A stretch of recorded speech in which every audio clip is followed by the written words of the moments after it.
anyone who binge watches stuff, if you're a Netflix watcher, if you want to be a binge watcher, you can binge watch Bella, because Ben's loaded how many in the last week? 20 some episodes have gone in the last week. I want to get caught up, because I want to start showing stuff that we're doing now. I want to show it within a week. I just think that we're going to lose the value of showing how we had her pick up that frozen goose for the first time if we wait to post that until December, because hunting season's coming. So I think the stuff we're doing with Introduction to Goose, a lot of people are going to need to do that before they go out in a goose field for early goose season and start shooting honkers. Because if you start shooting big geese and sending dogs that have never picked them up before, some dogs, no problem. Some dogs are going to say, absolutely not. Not only does it embarrass and hurt your feelings that day, but you might have dug yourself a really big hole. Welcome back, guys.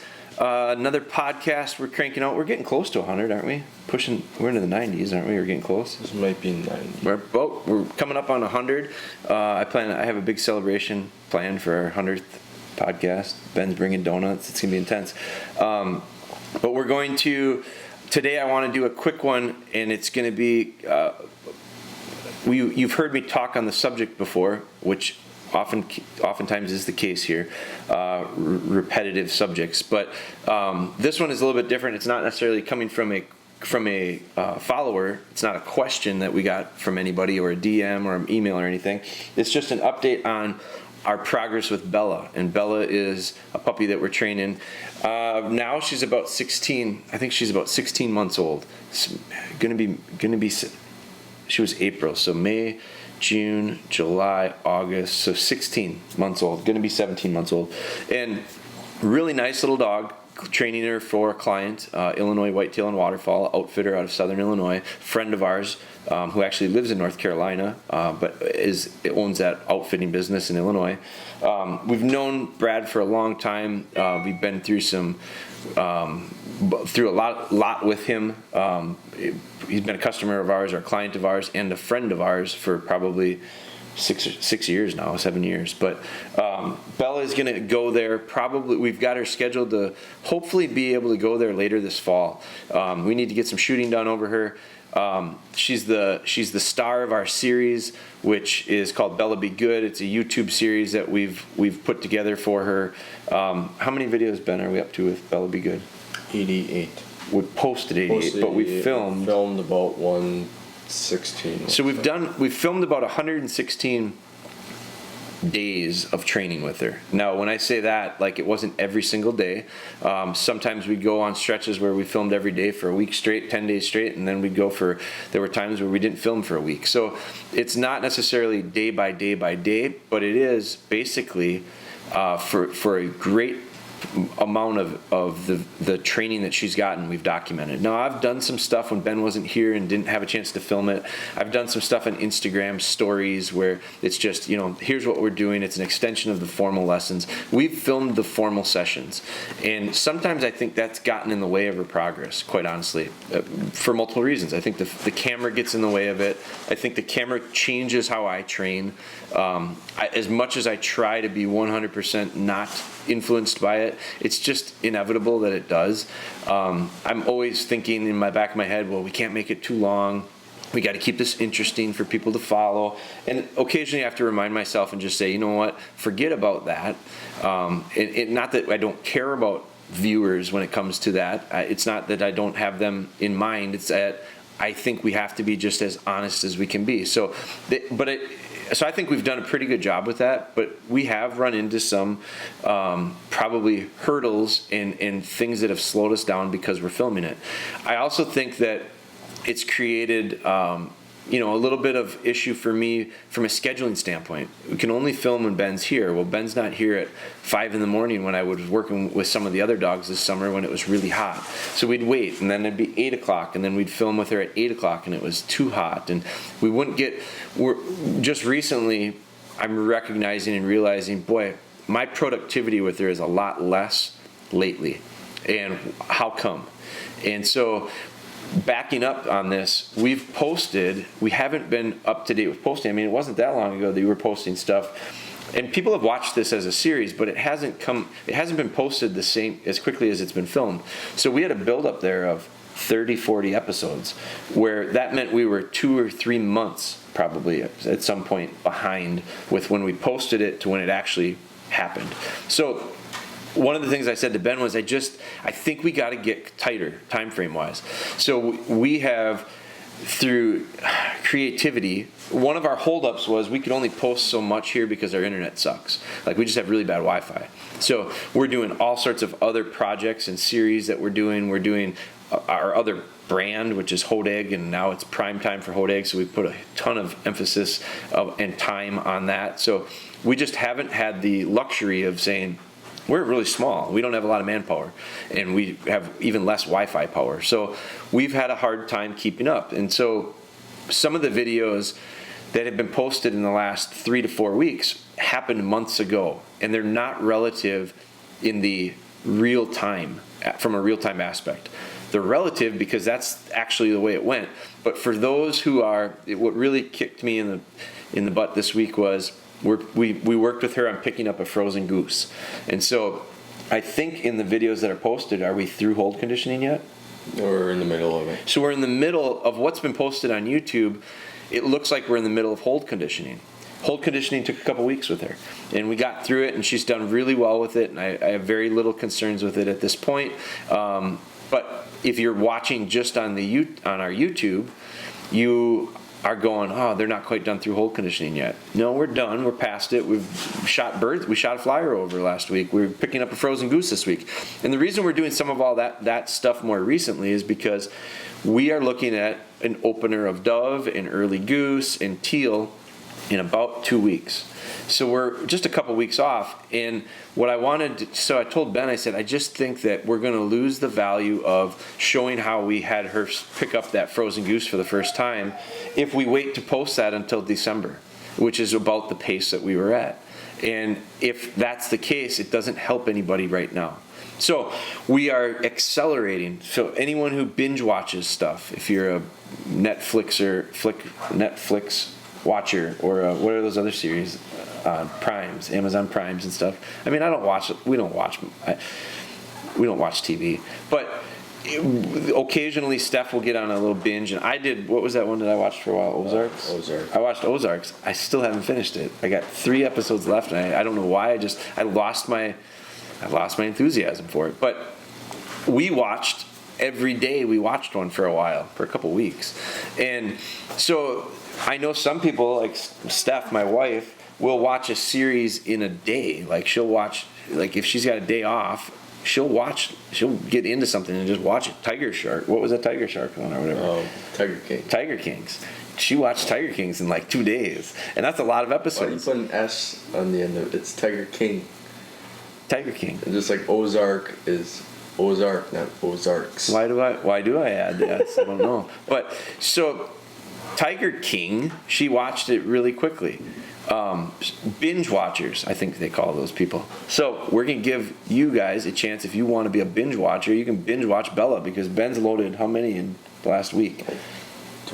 20 some episodes have gone in the last week. And so the reason for it, and so we're doing a podcast to let you know, because some people don't recognize or realize that it's happening, and those who do might wonder why. Well, the reason why is I want to get caught up, because I want to start showing stuff that we're doing now. I want to show it within a week. And so I just think it will be helpful to you from a real-time standpoint. So that's the reasoning with Bella. I'm going to give you an update on Bella. Bella is picking up. We've started handling with her. So we're back casting her. We're going right and left. One of the things that I'm finding with her, and I talked to Ben about it after today's session, is, and I got to figure out why. I got to figure out, is it a combination? I think it's a combination of me and her and the conditions probably. It's a lot of variables. Which is why when someone sends a message to me and asks me, what do I do here? There's rarely a chance or an opportunity where I could say, do this, it'll fix it. It's because there's so many different variables involved. And I think I need to start challenging people that are listening to these podcasts and watching our stuff on YouTube and our Facebook and social media stuff and our training videos, even our training videos. That's the one thing about a 3.5 hour puppy DVD or a foundation DVD, is we cover a lot of stuff in that. but we don't cover every scenario and every rabbit hole that things can go down. And every little puppy, every little dog is different, and every scenario and situation is different. So there's just so many variables that people need to take into account. I want to challenge you guys to start recognizing it. So how I'm hoping to do that is to share with you how I'm doing it. So quite honestly, Bella's become, I think, flat, and she's become bored with training. She went through a real distracted time where she was extremely distracted by outside things. A lot of it had to do with us releasing a bunch of pheasants. And so for about a week to 2 weeks straight, she had nothing on her mind but getting in the weeds and catching these little pheasants. She caught one a day at least. And that was because I quit paying attention to her on accident, and all of a sudden off she goes and she's bringing me back a bird. And so I really had to say, get in the habit of do not allow this dog to just wander. Keep her within sight or within heel position. It's where heel really came invaluable. Because finally I just said, I treated it almost like my dog ran off. Like whenever someone tells me their dog runs off, I say, well, put the dog on lead. Dog can't run off. Until you change that habit and get that control level of control back, take away the opportunity for the dog to fail. So I started treating it as almost like she runs off.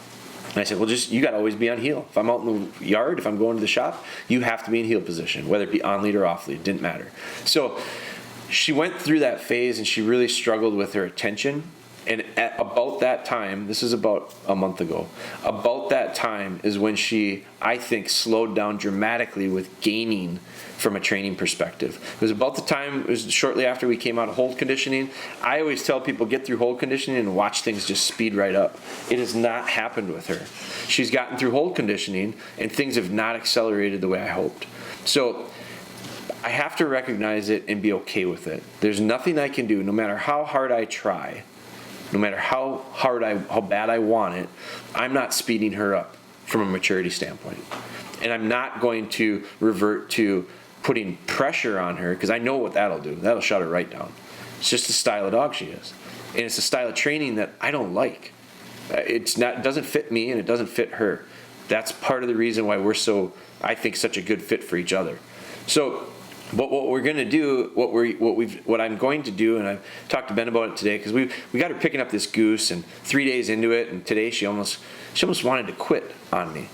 In fact, she did a little bit. So she gave me less effort today than she did the first and second day. And I think it has to do with a combination of a lot of things. It was the temperature. It was hot. I was asking an awful lot out of her. She was bored with it.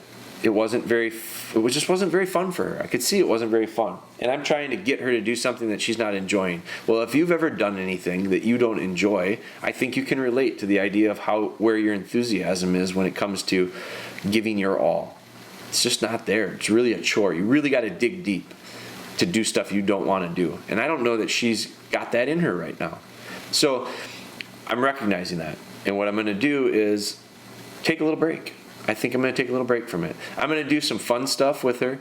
I'm not going to take a break from a behavior expectation standpoint. I'm going to expect her to behave well, but I'm not going to put a lot of pressure on her to move any faster, even though I'm 2 weeks away from the opener. Here's what I do have. An understanding that for a couple weeks we pounded on this idea of going back and left and right and stopping to the whistle. And in the drills that I try to formalize that, in the actual yard work type drills, they're field work drills, but they're on mowed paths and they're in very controlled areas. And when I did stuff like that, she didn't perform very well, and she was it was a real chore. You could see that. When we went on and set up more like a realistic hunting situation, and I used those same skills, stop on a whistle, go back, go left, go right. When we used those same types of skills, the things we were working on in those drills, she did much better. In fact, she did really well. And so what it told me was, don't panic and don't worry. It's going to start to click, which it is.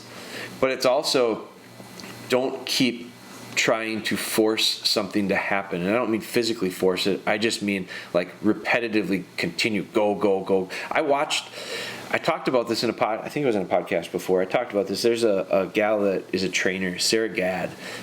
She's in the UK. I think she's from England, but she is a very good trainer, really good. Mike Tallow, I got a video from her. Trying to think what the heck the name of it was. It was called. Go grab in the cabinet there. Open that door in the closet, and in the top shelf. Nope, left hand side, top shelf. There's a bucket that's got videos in it. Don't down. See that plastic tub? I'm gonna grab it. I want to tell you what that video is. It's a series. It's like 9 videos. It's called Life of a Gun Dog. And so it's Mike Tallamy and Sarah Gadd. So Sarah had this dog, this little female out of this litter. They used 4 dogs, and they out of the same litter, and they just documented the training of it. What I liked about it was I loved the progression. What I didn't like about it was really broken up. There was just a lot of space in between it. So, and I didn't think it showed me as many of the issues that they probably faced, just because I totally get it. It's hard to film it that way. It's almost impossible to do it that way and create a DVD series with it. I mean, this is 9 videos. So it is a long thing. But what I saw was there was this little girl, this little female dog that she had. I can't remember what the little pup's name was. But one of the things that the dog struggled to do was go left and right. And she would just freeze up. And you could just see she was having a terrible time. And I think Sarah recognized it immediately. But one of the things Sarah said was, we're just going to keep going and keep going and keep going until she gets it. And I get that to a degree, but I also think with Bella, and I'm not saying she did it right or wrong, eventually she cracked through and they got it. But I also think for me with Bella, the best thing I can do right now is not push her through until she gets it. I think what I need to do is take a break and let her re-energize. Let her recharge her batteries a little bit. Let her get a little bit less flat and a little less bored with what we're doing. And so it's probably a combination of the repetition is getting boring to her, the heat and the conditions that we're training in suck. Like, it sucks in the morning when it's hot. This is mid-80s today. It sucks. In 2 weeks from now, it could be in the 50s. And that alone, I could be maybe doing the exact same stuff, but because the conditions are so different, her energy and her ability to focus through and want to learn more is just going to be allowable because of the conditions. So it could be that. It could be the amount of time we're doing it, 3, 4, 5, 6 days in a row, maybe it's too much for her. Yeah, it's proven to be in the past. The best thing I could do was take little breaks. I wrote about it in an article in Gun Dog magazine. I wrote one of the best things that I ever did with her was I took a break, and I stopped doing any of the stuff I was struggling with. And so maybe that's the answer with her too. But I think it's a combination, because I think it's a combination of reasons, and I think it's a combination of ways to fix it, and that's what we're going to do. But I want to speed you up on the series so that you can see that a little bit more real time and get a little more value out of it, because hunting season's coming. So I think the stuff we're doing with Introduction to Goose, a lot of people are going to need to do that before they go out in a goose field for early goose season and start shooting honkers. Because if you start shooting big geese and sending dogs that have never picked them up before, some dogs, no problem. Some dogs they don't have an issue with that. Some dogs are going to say absolutely not. And so what do? I've seen it. I know buddies that do it. I've done it in the past where I've gone hunting with a group of guys, very excited about this dog. I put a lot of work in all summer, all spring, all summer into the early fall. And now I'm going to show them how great my dog is, because I've been telling them about it over beers for months now. And they all know how good my dog is. But she's never picked up a goose before. And we go out on opening morning of early goose, and it's a slaughter. And family groups of geese come in, and we kill lots of them. And I'm overwhelmed because he's never seen something like that. He's never been asked to pick up these big geese, and God, you send him on one and it's still alive. Oh my God. Way overwhelming for most dogs. And the dog says, screw this. I'm coming back, tail tucked between his legs. And the guy that's bragged about his dog now all of a sudden becomes really upset at that dog because he's embarrassed him. And he's disappointed, and he's hollering at his dog, and his buddies, if they're any buddies like mine, they're giving him a lot of shit for it. Geez, man, you told me your dog was good. Your dog's afraid of geese. Geez, you told me your dog was good. Your dog just freaked out when 15 3.5-inch Magnum shells got fired over the top of his head. If you don't prepare him for this stuff, you are likely going to see a big issue And the problem is not only does it embarrass and hurt your feelings that day, but you might have dug yourself a really big hole to dig out of with this little puppy. And then you're going to go, oh, now it's hunting season. And you're all upset because you're not going to be able to get what you want to get out of that first season. I'm telling you right now what we're going to get out of Bella this first season. I'm going to let her pick a few birds. I'm going to let her experience a lot of new things as far as setting up decoys, calling, birds working decoys. There's going to be a lot of steadiness. My dog is not going to break this first year. She's going to be steady. Now, I have a ton of confidence in it because I've emphasized steadiness. I talked about it recently in a video. I let her break the first day we introduced her to geese. I wanted her to break. I wanted her to just chase it out, pick it up with as much enthusiasm as possible. And she literally couldn't bring herself to do it. She just couldn't find it in her to break. I had to really encourage her to do it. That's a good problem to have.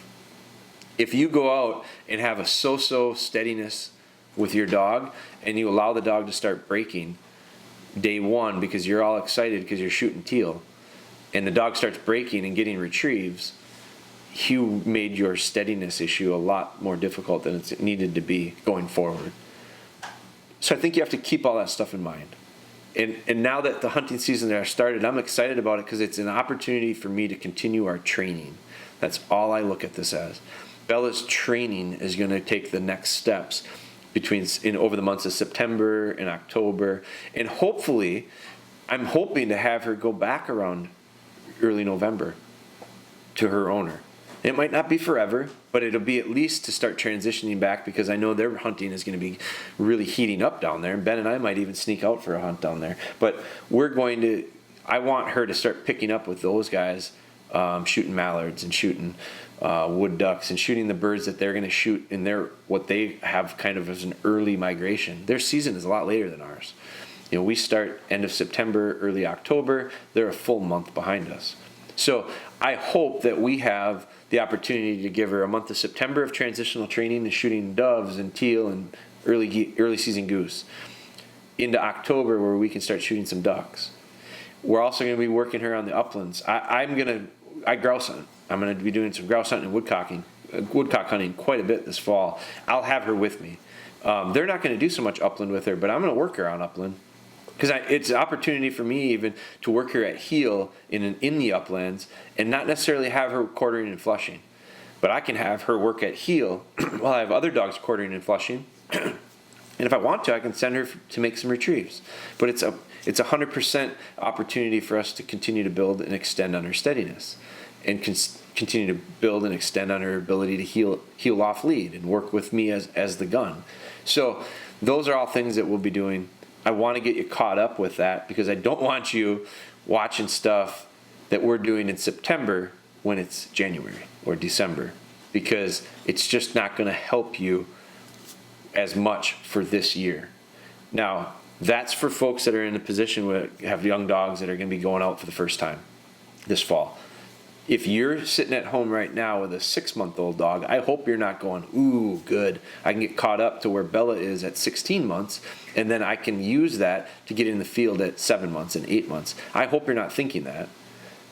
If you are, that's fine. I'm here for the questions because you'll probably have enough because I just think that unless your dog is ready, Bella was not ready to go into the field at 10 months old. She just wasn't, and that's okay. So we waited, and now I do think she's ready. But she's not 100% ready. It's not go.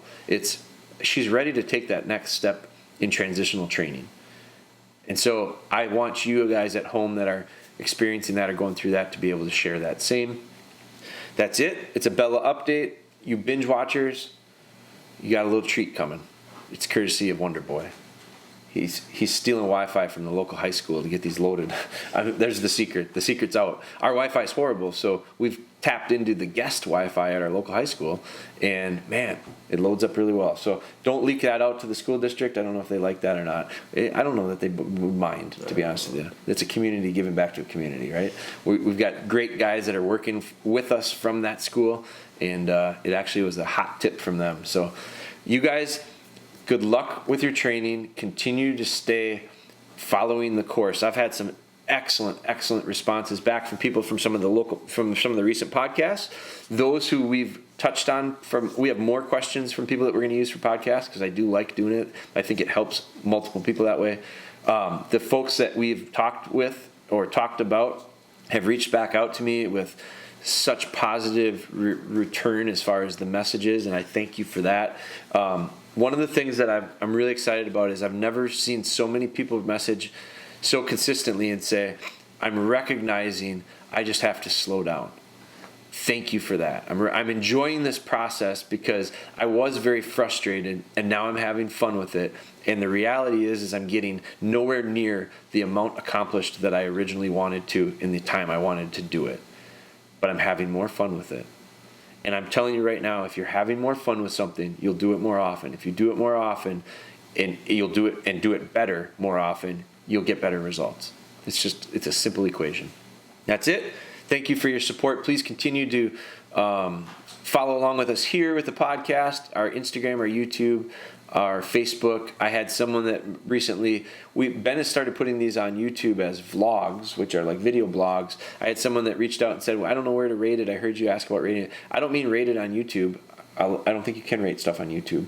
But on the apps that you have that you're listening to the podcast. So if it's an Apple, I listen to mine on an Apple iPod or whatever you call it, podcast app. There's other ones out there. What are the other ones? Some Spotify. Spotify you can do. There's a few. Some that Android users. There's a few different things out there that you can listen to podcasts on. Typically, there's a spot there for you to review or leave a comment. And so we're hoping that you support it that way. Otherwise, we're not. I don't think we're looking for it on YouTube. I'd love to have you become a YouTube subscriber. So would Ben, because I have a challenge out to him.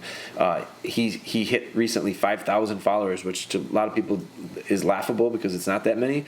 To us, it's a huge accomplishment because when we started out not too long ago, we were under 1,000, and so it is a challenge to Ben to continue to try to grow our YouTube, and so that's part of the reason why he's putting so much effort into putting videos out on there.